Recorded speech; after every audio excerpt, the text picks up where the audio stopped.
Hello friends, अस्सलाम वालेकुम and welcome to electric focus. Friends, आप में से बहुत से दोस्तों ने मुझे कमेंट्स में ये पूछा कि सर बताएं कि कुछ ट्रांसफार्मर्स की आउटपुट पे 2 वायर होती हैं, कुछ की तीन से भी ज़्यादा वायर होती हैं। तो इन वायर्स का क्या मतलब होता है, इन्हें किस तरह से यूज़ कर सकते हैं। तो आज की ये वीडियो ख़ास आपके लिए है। आप दोस्तों के कमेंट्स की वजह से मैं ये वीडियो बना रहा हूँ। ट्रांसफार्मर की बेसिकली 3 टाइप्स होती हैं। पहला step up transformer, step down transformer और इसके अलावा 1-to-1 transformer. Step up transformer जैसे कि नाम से ही जाहिर ऐसा ट्रांसफार्मर होता है जो अपने इनपुट पे आने वाले वोल्टेज को स्टेप अप करता है। स्टेप डाउन ट्रांसफार्मर अपने इनपुट पे आने वाले वोल्टेज को स्टेप डाउन करता है। और 1-to-1 ट्रांसफार्मर के इनपुट के वोल्टेज और आउटपुट के वोल्टेज सेम होते हैं। इंशाल्लाह इस टॉपिक के ऊपर फिर कभी बात करेंगे कि 1-to-1 ट्रांसफार्मर कहाँ पे यूज़ किया जाता है। लेकिन आज मैं आपको बताऊंगा कि स्टेप अप और स्टेप डाउन ट्रांसफार्मर कहाँ पे यूज़ किए जाते हैं, इनको किस तरह डिफ्रेंशिएट कर सकते हैं, या मुख्तलिफ ट्रांसफार्मर में इनपुट पे और आउटपुट पे 2 से ज़्यादा वायर का क्या मतलब होता है, आप इन्हें किस तरह से चेक कर सकते हैं। ये मैंने डिफरेंट टाइप्स के ट्रांसफार्मर लिए हैं जो कि हमारे इलेक्ट्रॉनिक्स में बहुत ज़्यादा इस्तेमाल होते हैं। इस ट्रांसफार्मर की इनपुट वायर 3 है और आउटपुट की 4 वायर हैं। इस ट्रांसफार्मर की इनपुट की वायर 2 है और आउटपुट की वायर 3 है। इस ट्रांसफार्मर की 2 इनपुट की वायर हैं और 2 आउटपुट की वायर हैं। ये सबसे सिंपल ट्रांसफार्मर है और इसके बारे में तकरीबन तमाम दोस्त जानते ही होंगे। इसके ऊपर डाटा मेंशन किया गया है। ये ट्रांसफार्मर 220 वोल्ट या 230 वोल्ट को स्टेप डाउन करता है 12 वोल्ट में, और इसका करंट है 250 मिली एम्पेयर। यानी जब आप इसकी इनपुट पे 220 वोल्ट अप्लाई करते हैं तो ये स्टेप डाउन करता है उन वोल्टेज को और अपने आउटपुट पे आपको 12 वोल्ट देता है। लेकिन इस ट्रांसफार्मर की इनपुट पे 2 वायर हैं और आउटपुट पे 3 वायर हैं। इसके ऊपर लिखा हुआ है कि इनपुट 230 वोल्ट 50 हर्ट्ज और आउटपुट है 12 वोल्ट एसी क्रॉस 2। यानी ये आपको 12 वोल्ट की 2 वायर्स आपको दे रहा है।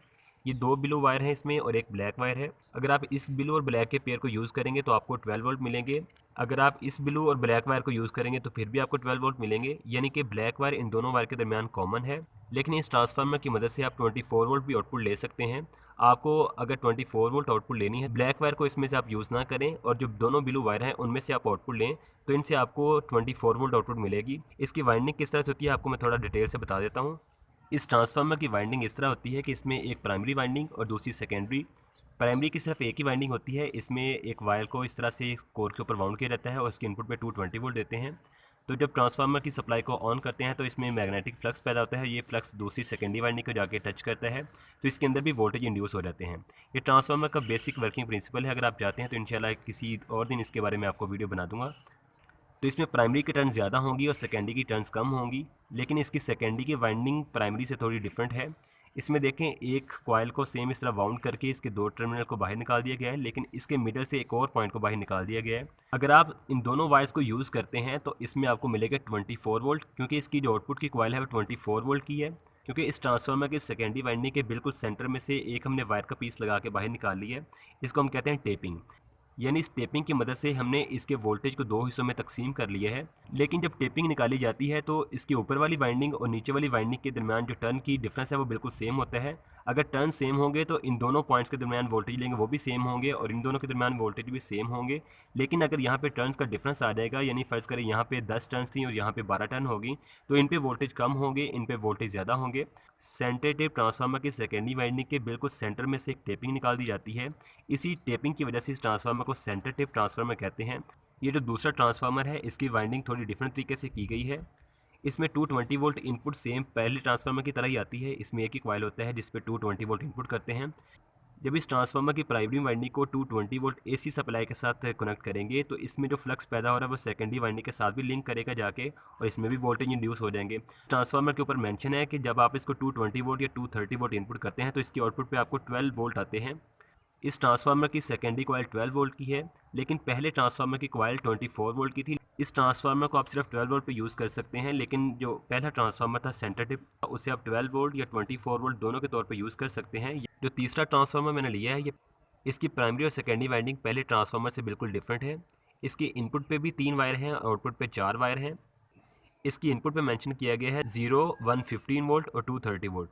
यानी आप अगर चाहें तो इस ट्रांसफार्मर को 115 वोल्ट पे ऑपरेट करवा सकते हैं और चाहें तो 230 वोल्ट पे ऑपरेट करवा सकते हैं। इसके आउटपुट पे आपको मिलेंगे 0 और 12, 0 और 12। यानी इसकी आउटपुट पे भी 2 वाइंडिंग की गई हैं।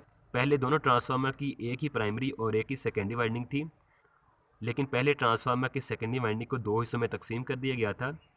सेम इसी तरह इस ट्रांसफार्मर की प्राइमरी वाइंडिंग को दो हिस्सों में तकसीम कर दिया गया है और सेकेंडरी वाइंडिंग में दो अलग अलग से वाइंडिंग कर दी गई हैं। इस ट्रांसफार्मर की प्राइमरी वाइंडिंग में मिडल वायर कॉमन है।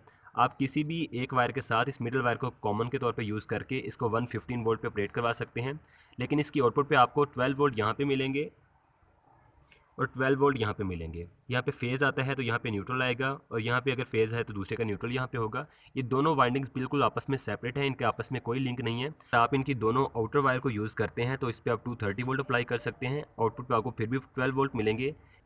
लेकिन अगर आपकी सप्लाई वोल्टेज 115 वोल्ट हैं तो आप सेंटर वाली वायर के साथ किसी भी एक वायर को यूज़ करके इस ट्रांसफार्मर के आउटपुट पे 12 वोल्ट ले सकते हैं। इसमें ये वाइंडिंग और ये वाइंडिंग बिल्कुल डिफरेंट है। आई होप आपको ये वीडियो अच्छी लगी होगी। अगर वीडियो अच्छी लगे तो प्लीज़ इसे लाइक कर दें और किसी भी किस्म का अगर आपको कोई डाउट है इस वीडियो को मतलब तो आप मुझे कमेंट सेक्शन में ज़रूर पूछिए।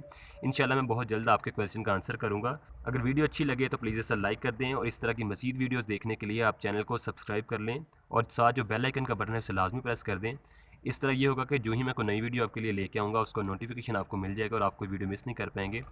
तो आज के लिए इतना ही, मिलते हैं एक नई वीडियो के साथ। तब तक के लिए मुझे दीजिए इजाज़त। अल्लाह हाफिज़।